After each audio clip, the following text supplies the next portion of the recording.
Hello everyone, I am Meena Bhardwaj and welcome to the Luminant IAS academy. तो medieval history के lecture शुरू कर चुके हैं, हम एक कोर्स शुरू कर चुके हैं। आई होप कि आप वो कोर्सेज देख रहे हैं, वो लेक्चर्स देख रहे हैं। एंड साथ ही हमने जो स्टार्टिंग पीरियड था मिडिवल हिस्ट्री का वो कवर किया है, उसके बाद दिल्ली सल्तनत किया है। देन हमने जो एक उनका कल्चरल या एक कहे कि आर्किटेक्चर स्टाइल वो कवर किया। उसके बाद हमने भक्ति मूवमेंट एंड हमारा जो नेक्स्ट पार्ट है वो है सूफीज़म के ऊपर। अगर हम सूफीज़म की बात करें उससे पहले मैं आपको बताना चाहूँगी कि प्लीज़ जो पिछले लेक्चर्स हैं वो देख लीजिए, ताकि आपको यहाँ तक जो हमने कवर किया है या एक जो लिंक है या ऐसे हमने समझने की कोशिश की है वो आपको कवर हो सके।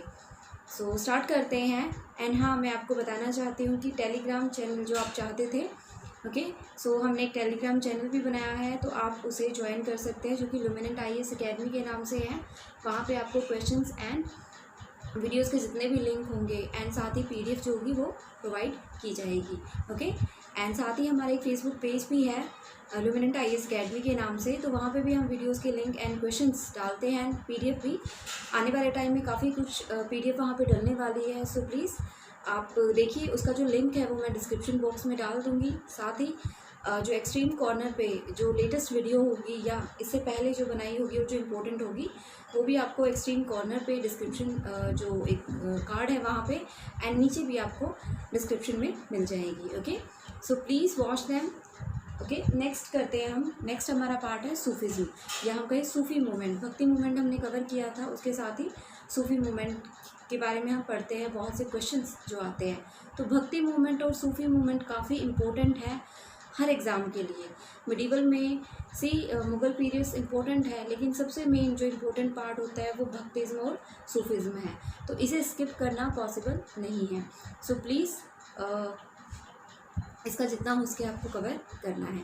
तो सूफीज़्म की अगर हम बात करें, इसी मैंने आपको बताया था कि जैसे इंडिया में आना शुरू हुआ था या हम कहीं इन्वेडर्स आने शुरू हुए थे या वेस्ट एशिया या सेंट्रल एशिया से जब आने शुरू हुए थे, तो उसी टाइम पे एक जो 11वीं सेंचुरी में हमें सूफीज़्म के बारे में पता चलता है या एंट्री में या इंडिया में जो एंट्री होती है वो उस टाइम पे होती है। नेक्स्ट अगर हम बात करें तो ये ऑलरेडी सेंट्रल एशिया में वहाँ पे था ही, लेकिन जो इंडिया में जो इसका एंट्री टाइम या पीरियड था वो था 11वीं सेंचुरी।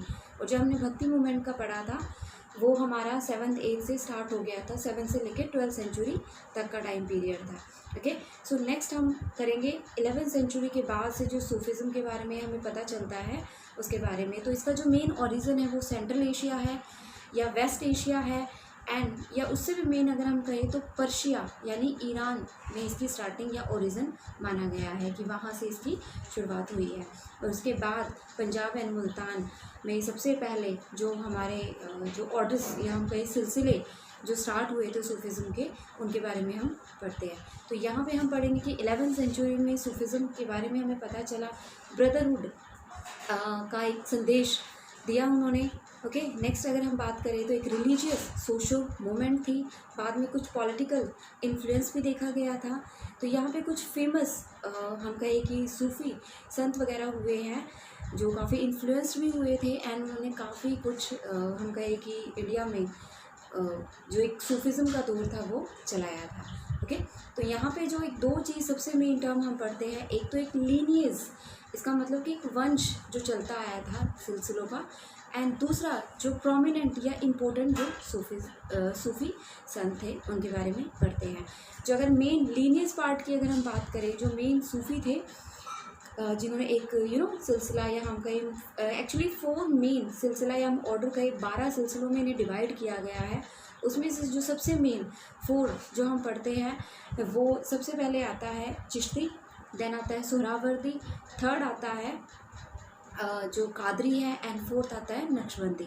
तो कादरी और नक्शबंदी का मुग़ल पीरियड का जो टाइम है उस टाइम पीरियड में हम पढ़ते हैं। लेकिन सूफीज़्म का ही पार्ट है। एंड जो मेन ये दिल्ली सल्तनत के टाइम पीरियड में हमें जो पता चलता है वो चिश्ती एंड सोहरावर्दी के बारे में हम पढ़ते हैं।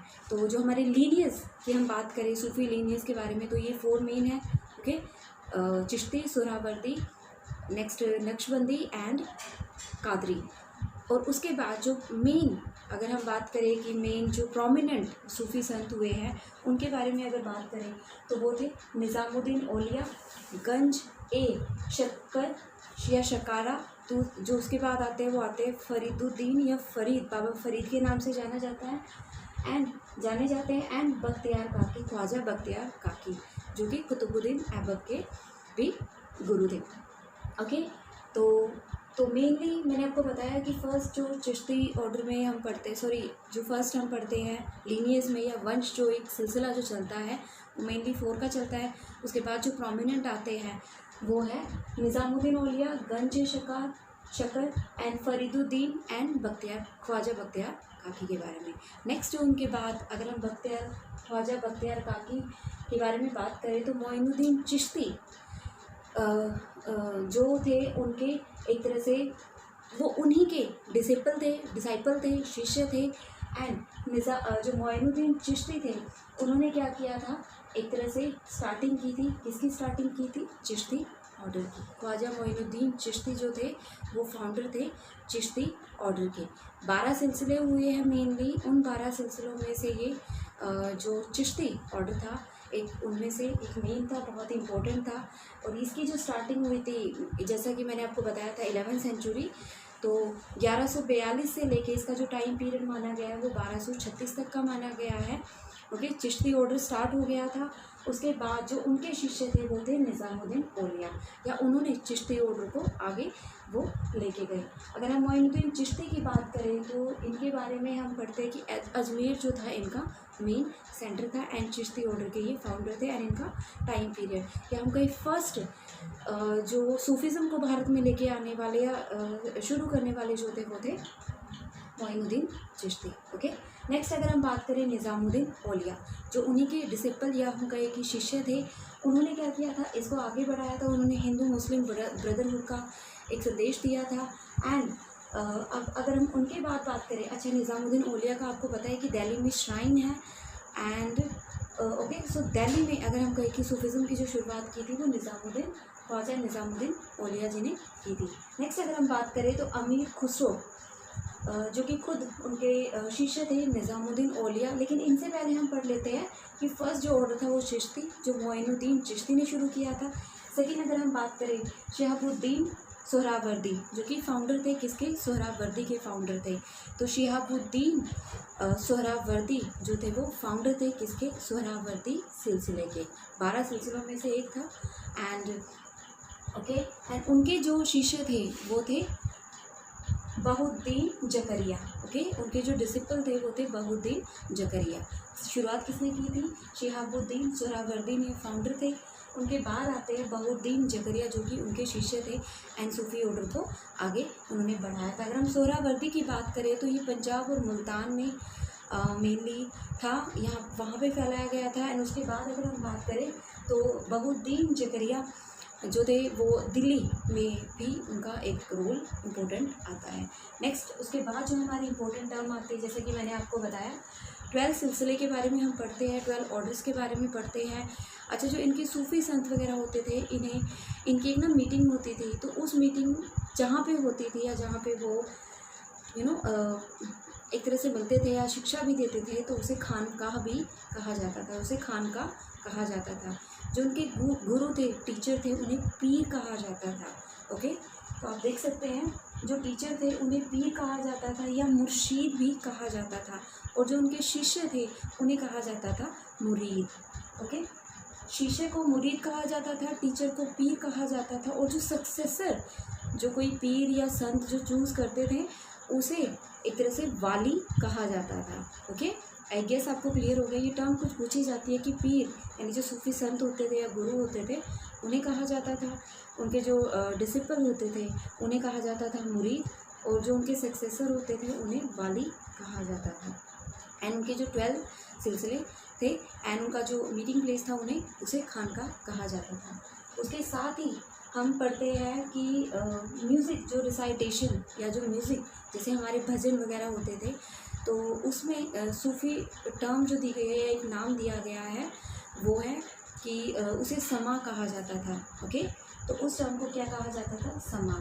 वहीं अगर हम कुछ म्यूज़िक इंस्ट्रूमेंट की बात करें तो जो मेनली फेमस थे वो थे रबाब एंड सारंगी, जो कि उस टाइम पीरियड पे, या हम कहें कि सूफ़ी के टाइम पे, सूफिज़म के टाइम पे हमें देखने को मिलते हैं, या उनके बारे में पता चलता है, या वो जो बजाया करते थे। उसके बाद अगर हम बात करें तो अमीर, जैसे कि मैंने आपको बताया कि चिश्ती में मोइनुद्दीन चिश्ती एंड देन निज़ामुद्दीन औलिया जिन्होंने आगे बढ़ाया। फिर अमीर खुसरो, जो कि किसके अपने पीर किसे माना करते थे, वो निज़ामुद्दीन औलिया को। अमीर खुसरो के बारे में काफ़ी कहा जाता है कि उन्होंने सात दिल्ली सल्तनत का जो सात या रूलिंग थे, जो या रूलर थे, उनके टाइम पीरियड तक वो रहे थे। काफ़ी फेमस थे, म्यूजिशियन थे, पोइट थे एंड राइटर भी थे।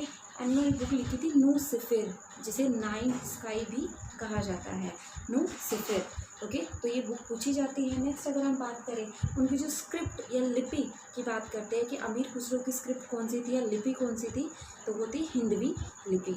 ओके, हिंदवी लिपि। और लैंग्वेज की अगर हम बात करें तो उनकी जो मेन लैंग्वेज थी वो पर्शियन तो थी ही, साथ में हिंदी में खड़ी बोली भी उनकी एक लैंग्वेज थी, जिसमें उन्होंने अपनी जो स्क्रिप्ट थी, या स्क्रिप्ट कहो या उनकी राइटिंग थी, उसे आगे बढ़ाया था। नेक्स्ट अगर हम बात करें म्यूज़िक, स्वर, राग, खोरा एंड सनम, जो एक म्यूज़िक टर्म या हम कहें कि कुछ जो नाम दिए गए थे या म्यूज़िक बनाए गए थे, वो अमीर खुसरो ने ही बनाए थे, स्वर, राग, खोरा एंड सनम। ओके, नेक्स्ट अगर हम बात करें इंस्ट्रूमेंट, जो अमीर खुसरो के टाइम पे या उन्होंने एक तरह से कांट से कि इन्वेंट, या फिर हम कहें कि उन्हीं के थ्रू पता चले थे, वो थे मेन सितार, जो कि तबला और वीणा से बने थे। एक इन्वेंशन ही टाइप मान लो कि तबला और वीणा को मिला के एक सितार बना था। एंड नेक्स्ट जो था तबला, यानी ढोलक को बीच में से काट के जो बनाए गए थे वो थे तबला। तो अमीर खुसरो के नाम से ही इन जो इंस्ट्रूमेंट को है वो जोड़ा जाता है। ओके, तो नू सिफिर बुक लिखी थी, हिंदवी जो थी स्क्रिप्ट थी, लैंग्वेज थी खड़ी बोली एंड पर्शियन, म्यूज़िक राग, समा, घोरा एंड सनम। एंड नेक्स्ट अगर हम बात करें सितार और तबला जो थे उनके फेमस या जो वो यूज़ करते थे वो थे इंस्ट्रूमेंट। ओके, तो यहाँ तक हम पढ़ते हैं। और जो मेन एक हम डिफरेंस पढ़ते हैं कि मेन सोहरावर्दी, और इसमें जो एक मेन डिफरेंस था वो क्या था, वो एक पॉलिटिकल डिफरेंस ही हमने जैसे वराकारी धराकारी में हम पढ़ते हैं, राइट। तो वैसे ही यहाँ पे एक पॉलिटिकल और जो दूसरा था एक डिफरेंस था कि जो पॉलिटिकल यानी पोस्ट वगैरह जिसने लेनी शुरू कर दी थी या पॉलिटिकल इन्फ्लुएंस हुए थे वो थे सोहरावर्दी। ओके, इनमें से जो बेसिक जो डिफरेंस था वो सोहरावर्दी थे, वो पॉलिटिकल इन्फ्लुएंस थे। एंड जो चिश्ती थे वो उतने पॉलिटिकल इन्फ्लुएंस नहीं थे, तो वो रिलीजियस में ही ज़्यादा बिलीव रखते थे। ओके, तो आई गेस मैंने जो भी करवाया आज आपको क्लियर हो गया होगा। ओके, इसके बाद जो हमारे क्वेश्चंस आते हैं, मतलब बहुत सारे क्वेश्चंस हैं जो पूछे जाते हैं भक्ति मूवमेंट एंड सूफिज़म के बारे में, तो वो मैं आपको या तो एक लेक्चर में ही करवा दूँगी बोर्ड के ऊपर नेक्स्ट लेक्चर में, या फिर मैं आपको PDF प्रोवाइड कर दूँगी टेलीग्राम चैनल पे, या फिर जो हमारा पेज है फेसबुक पेज है, तो आप उसे सब्सक्राइब कर लीजिए, वहाँ पे जाके आप उसे चेक कर लीजिए। एंड जो मेन है मैं आपको वहाँ पे प्रोवाइड कर ही दूँगी। साथ ही हम जो क्वेश्चन डालते हैं 12 बजे, तो आप उन पर भी ध्यान रखिए, उन्हें भी सॉल्व कीजिए, तो उसमें भी इम्पोर्टेंट क्वेश्चन डालने की कोशिश करते हैं, या जो हम यहाँ नहीं करवा पाते हैं वो क्वेश्चन डालने की कोशिश करते हैं। Okay, so please revise these questions. भक्ति मूवमेंट सूफिज्म काफ़ी इंपॉर्टेंट है। उसके बाद जो हम नेक्स्ट टर्म करेंगे वो हमारा विजयनगर बहामनी होगा। ट्राई करेंगे एक ही लेक्चर में उसे कवर कर ले, एंड जो नेक्स्ट हमारा होगा वो मुग़ल स्टार्ट करेंगे। ये इंपॉर्टेंट था। नेक्स्ट जो विजयनगर बहामनी है वो भी इम्पोर्टेंट है, एंड उसके बाद जो हम करेंगे वो होगा मुग़ल के बाद हमारा मराठा। सो बहुत ही जल्दी कवर हो जाएगा ताकि उसके बाद हम मॉडर्न स्टार्ट कर सकें। So please subscribe the channel, like it, and please share it as much as you can. Okay, thank you so much.